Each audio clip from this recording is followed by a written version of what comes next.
आज का editorial central armed police force से रिलेटेड है। देखो अभी रिसेंटली क्या हुआ है, मिनिस्ट्री ऑफ होम अफेयर्स ने मेंशन किया है कि पिछले 13 सालों में 1532 सेंट्रल आर्म पुलिस फोर्सेस ने फोर्स के पर्सनल ने सुसाइड किया है। मतलब अप्रॉक्स 1600 लोगों ने सुसाइड किया है जो सेंट्रल आर्म पुलिस फोर्सेस में। देखो आप अच्छे से जानते हो सेंट्रल आर्म पुलिस फोर्सेस में 7 CAPF फोर्सेस आती हैं, ठीक है, जो वर्क करती है मिनिस्ट्री ऑफ होम अफेयर्स के अंदर।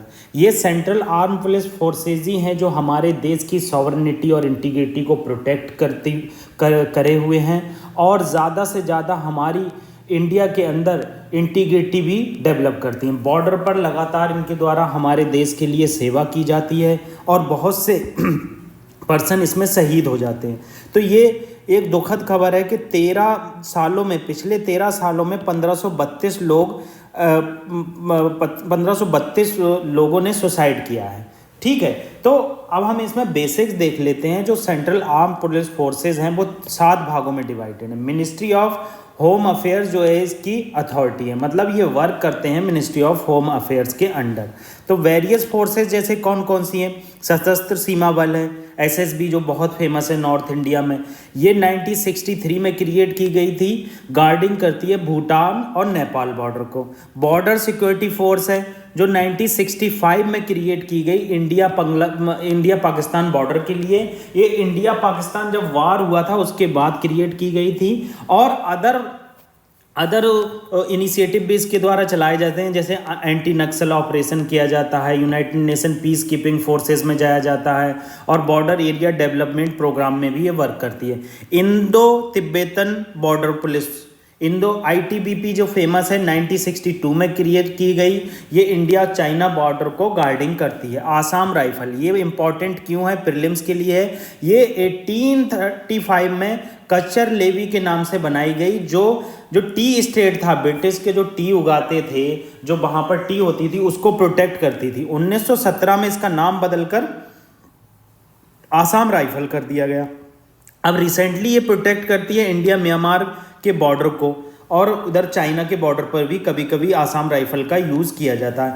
दूसरी इंपॉर्टेंट चीज़ जो प्रीलिम्स के लिए बहुत इंपॉर्टेंट है, ये क्या है कि एडमिनिस्ट्रेटिव कंट्रोल जो है मिनिस्ट्री ऑफ होम अफेयर्स के अंदर आता है और मगर operational control ministry of defence के अंदर आता है। ये चीज़ आपको पता होना चाहिए। सेंट्रल रिजर्व पुलिस फोर्स ये क्रिएट की गई 1939 में, रूल ऑफ लॉ को मेंटेन करती है, पब्लिक ऑर्डर मेंटेन करती है और इंटरनल सिक्योरिटी को प्रोटेक्ट करती है। सेंट्रल इंडस्ट्रियल सिक्योरिटी फोर्सेस, ये नाम से ही आपको पता लगता है जो हमारी इंडस्ट्रियल एरिया है वहाँ पर प्रोटेक्ट किया जाता है। Building, monument, airport, Delhi metro में आपने ये बहुत ज़्यादा देखी होगी। ये क्रिएट की गई थी 1969 में। नेशनल सिक्योरिटी गार्ड NSG को बनाया क्यों गया था, ये हमारे PM को प्रोटेक्ट करने के लिए बनाया गया था।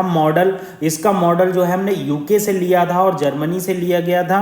क्रिएट की गई थी 1986 में। Federal contingency force tackle various manifestation of terrorism से रिलेटेड जो बहुत सारे मैनिफेस्टेशन हैं उनको क्लियर करने के लिए। तो ये 7 फोर्सेज हैं जो आपको प्रीलिम्स के लिए पता होना चाहिए। कब स्टेबलाइज की गई, मैं मानता हूँ ये चीज़ें एक बार में याद नहीं होती हैं, मगर डे टू डे कहीं न्यूज़ आ रही है तो ज़रूर विकिपीडिया हम कर लेंगे तो हमारा ये चीज़ क्लियर हो गई। अब इशू क्या है, क्यों जो है सेंट्रल आर्म पुलिस फोर्सेस के लोग इतना ज़्यादा सुसाइड कर रहे हैं, क्या रीज़न है सुसाइड का, क्यों सुसाइड डिक्लाइन नहीं हो सकते, कुछ इशूज़ देख लेते हैं। जैसे पहला इशू जो है हाई वैकेंसी बर्डन।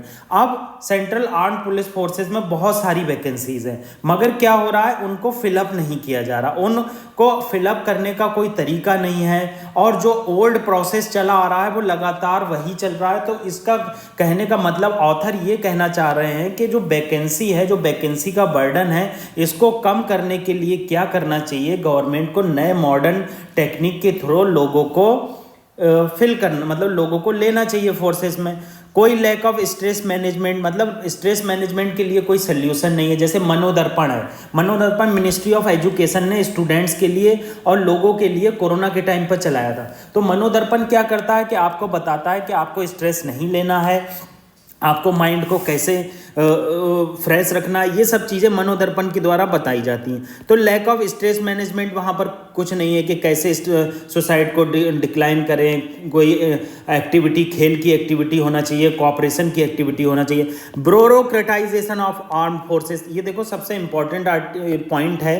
क्यों पॉइंट इंपॉर्टेंट है? आप देखेंगे कल भी हमने कहा था ब्यूरोक्रेटाइजेशन पे एक पॉइंट डिस्कस किया था, आज भी हम ब्यूरोक्रेटाइजेशन पे पॉइंट डिस्कस कर रहे हैं। क्या रीजन है? जैसे सेंट्रल आर्म पुलिस फोर्सेस की जो टॉप पोजीशन है वो आईपीएस लोग या अदर आईएएस लोग एक्वायर कर लेते हैं। तो जो एक्सपीरियंस पर्सन है, जिन्होंने इतने साल मेहनत की, ग्राउंड पर रहकर बहुत सारे वर्क किए, देश की सेवा की, तो वो हायर पोजीशन पर नहीं पहुंच पाते।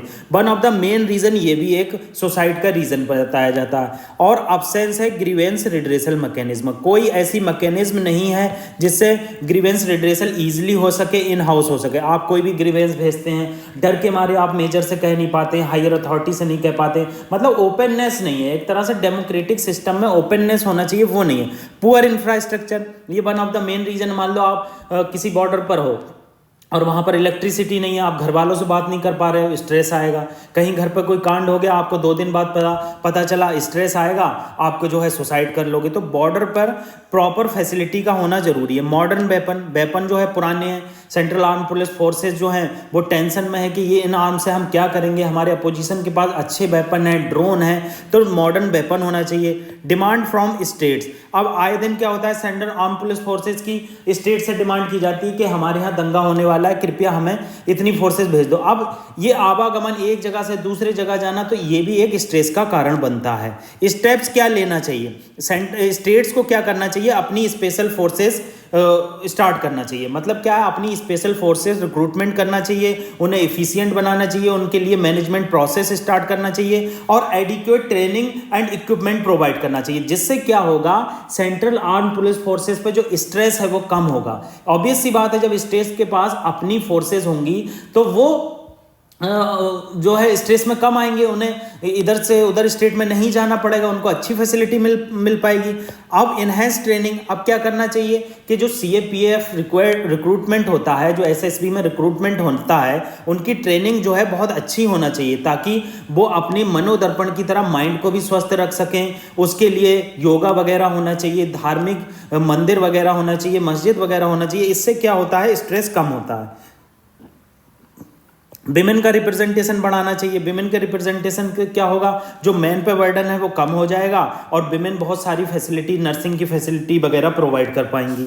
अगला पॉइंट क्या, अग्निवीर। अभी क्या है, 10% जो अग्निवीर हैं वो सीएपीएफ में जाते हैं, मगर राइटर का ये कहना है, ऑथर ये कहना चाहते हैं कि एक सेपरेट ड्राइव स्टार्ट करना चाहिए, जिससे जो अग्निवीर हैं वो फिर जो वैकेंसी खाली है उसमें उनको रिक्रूटमेंट करना चाहिए। ग्रीवेंस रिड्रेसल करना चाहिए। आप ग्रीवेंस रिड्रेसल जो है इन हाउस करना चाहिए। जल्दी से जल्दी जो ग्रीवेंस है सीएपीएफ पर्सनल की, उनकी जल्द से जल्द उसमें डिले नहीं होना चाहिए, उनके प्रमोशन में डिले नहीं होना चाहिए, हरासमेंट उनका किया जा रहा है उसमें डिले नहीं होना चाहिए, ज़्यादा से ज़्यादा एक्टिव रहना चाहिए, उनके खाने से रिलेटेड डी स्ट्रेसिंग फोर्सेस को डी स्ट्रेस करना चाहिए। ये सब चीज़ें हैं। जैसे इसमें बहुत इंपॉर्टेंट चीज़ आती है, अमेरिका में आपने देखा होगा फोर्सेस को बहुत हायर अथॉरिटी दी जाती है और हायर प्रेस्टीज दी जाती है। हमारे इंडिया में भी यही होना चाहिए, फाइनेंशियल सपोर्ट होना चाहिए, ज़्यादा से ज़्यादा उनके बच्चों के लिए फैसिलिटी होना चाहिए और स्ट्रेस कंडीशन कम करने के लिए उन्हें टाइम पर लीव देना चाहिए। तो ये कुछ इंपॉर्टेंट पॉइंट थे। अगर आप इन्हें प्रीलिम्स के लिए भी देखते हैं तो मैंने आपको बता दिया एसएसबी ये वगैरह कब स्टेबलाइज हुई।